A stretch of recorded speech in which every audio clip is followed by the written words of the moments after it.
Hello friends, hello AI enthusiasts, how are you doing? I'm Yakov, the organizer of Melbourne Deep Learning Labs Meetup. Our first event was all about creating a simple transformer neural network, and I was so surprised to see more than 100 participants join us. Some of you requested a video and I'm recording it right now. Actually, there are many videos available on this topic.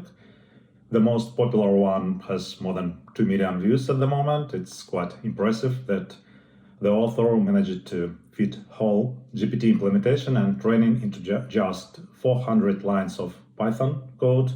It's definitely worth viewing. The link is provided below.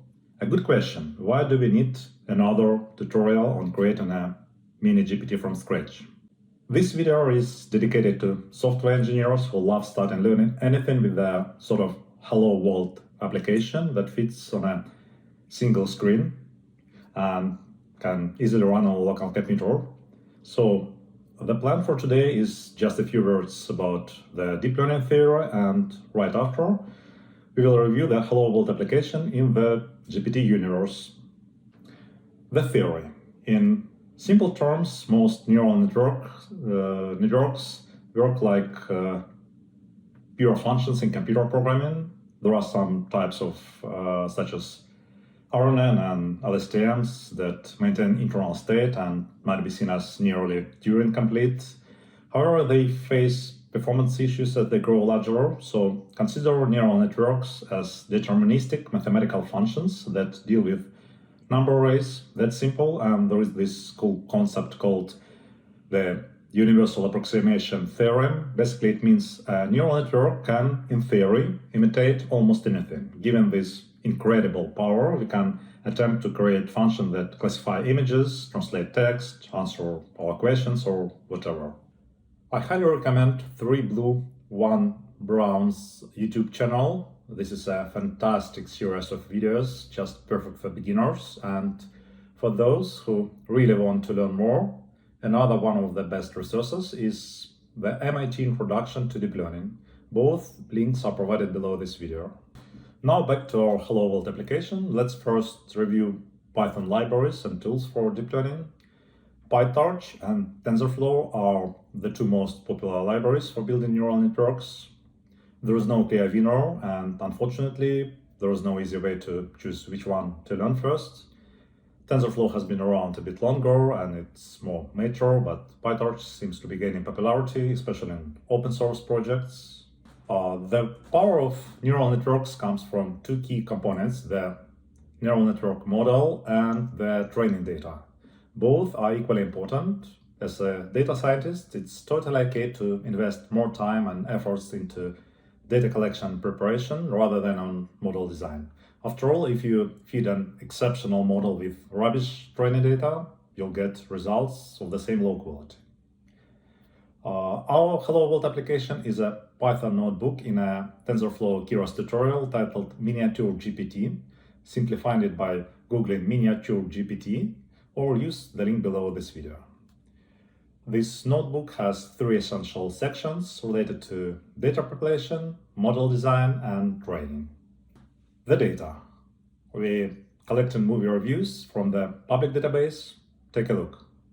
We have 50,000 in total, all written by real people. The model.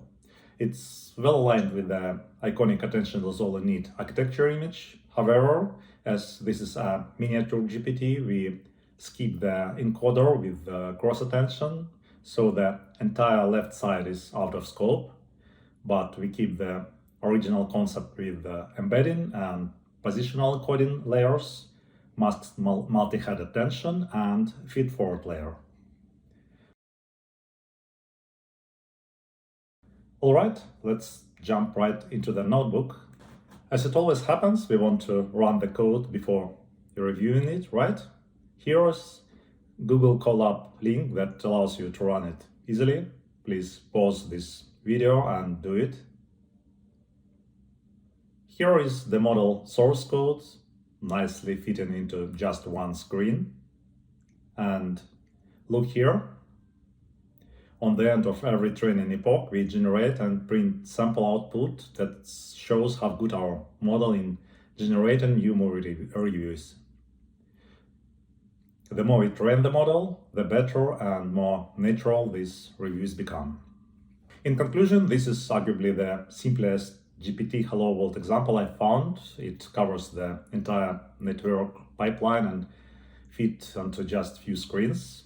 For the next steps, consider visualizing the model from this notebook as a directed graph of layers and tensors. There are libraries that can do it with just a few lines of Python code. This notebook is well documented, and I found that ChatGPT can correctly answer most questions related to transformer architecture. So you can gradually explore layer by layer, line by line, and build a sort of comprehensive understanding of how things work in this notebook. Everything is easy and straightforward when you deal with a single page of source code. That's exactly what we love to call a Hello World application, and I'm delighted to present it as an excellent starting point for your journey into deep learning and transformers. Enjoy! Looking forward to seeing you at our upcoming Meetup events, and where you can ask questions in person or online. Stay connected.